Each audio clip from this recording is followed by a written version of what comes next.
ধন্যবাদ তোমা। কুষ্টিয়া জেলাতে প্রায় ৭০০ জনেরও বেশি রোগী বিভিন্ন হাসপাতালে ভর্তি থেকে হামের উপসর্গ নিয়ে চিকিৎসা নিচ্ছেন।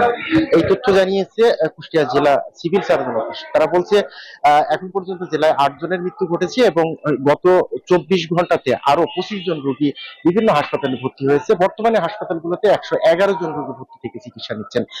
সিভিল সার্জন বলছেন যে এই টিকা কার্যক্রম বন্ধ থাকার কারণেই মূলত আসলে হামের প্রাদুর্ভাবটা বেশি।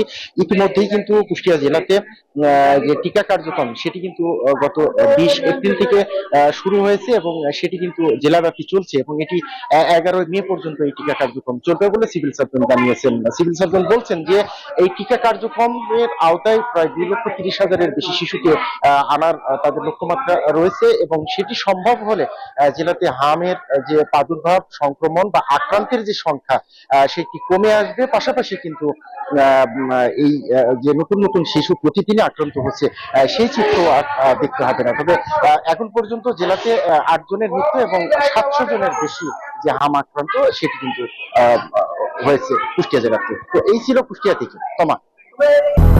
200-র বেশি সার্ভিস ও ফিচারে লেনদেনের সব বিকাশ অ্যাপে সম্ভব।